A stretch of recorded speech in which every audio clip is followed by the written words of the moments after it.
नमस्कार, मैं संजीव राय और आप देख रहे हैं प्राइम इंडिया समाचार। आज के इस खास बुलेटिन में हम बात करेंगे लद्दाख के बारे में। आजकल लद्दाख के लोग केंद्र में सरकार चलाने वाली भारतीय जनता पार्टी से इतना नाराज क्यों? क्यों लद्दाख के लोग दिन प्रतिदिन अपने प्रदर्शन को लेकर और नियमित हो रहे हैं? क्या है मायने उनके प्रदर्शन के?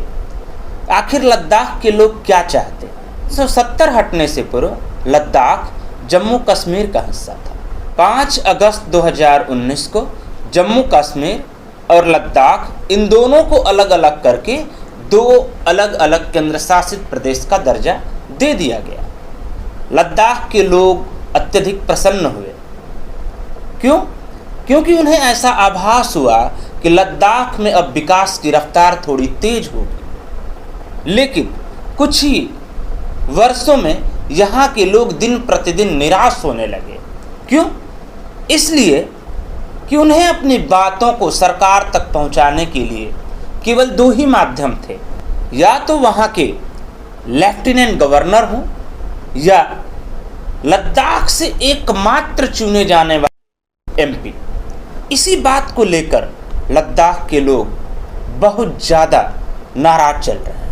और भी इस प्रदर्शन के पीछे एक मुख्य कारण है, लद्दाख के लोग संविधान की 6वीं अनुसूची में शामिल होना चाहते हैं। आखिर क्यों शामिल होना चाहते हैं? क्या है मायने 6वीं अनुसूची के? वास्तव में 6वीं अनुसूची है क्या?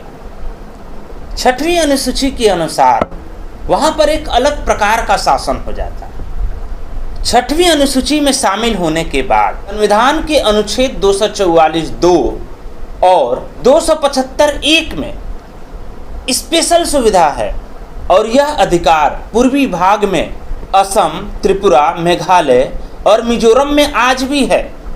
वहाँ के लोग इस विशेष सुविधा के सुविधा भोगी हैं। यहाँ इनका अपना प्रशासन है।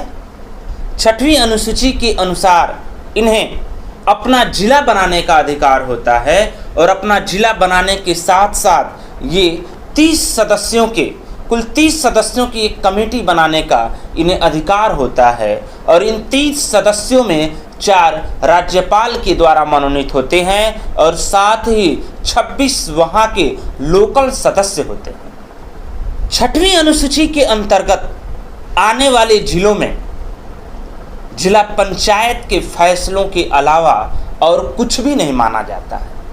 केंद्र शासित राज्य बनने के बाद जम्मू कश्मीर में विधानसभा तो बची है, लेकिन लद्दाख में नहीं। लद्दाख से एक भी विधायक चुनने का भी अधिकार नहीं है।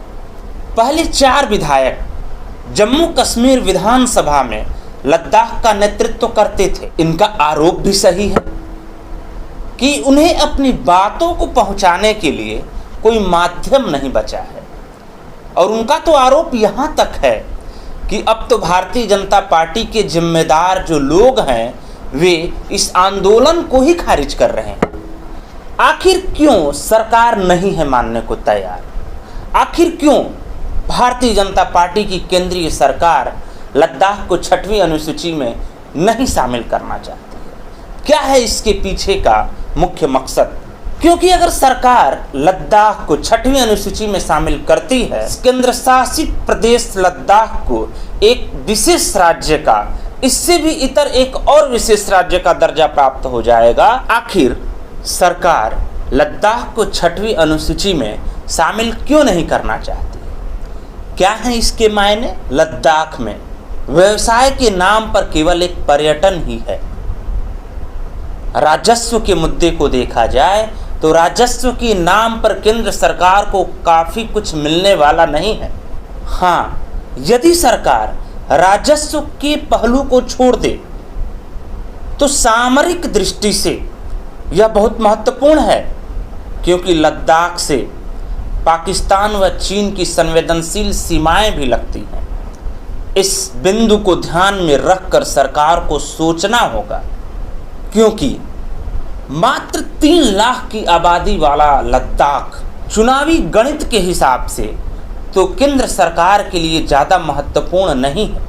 अब देखना केंद्र सरकार को होगा कि वह लद्दाख की उम्मीदों पर वहां पर प्रदर्शन कर रहे लोगों पर किस प्रकार से अपनी पकड़ बनाती है, उन्हें किस प्रकार से संतुष्ट करती है। धन्यवाद।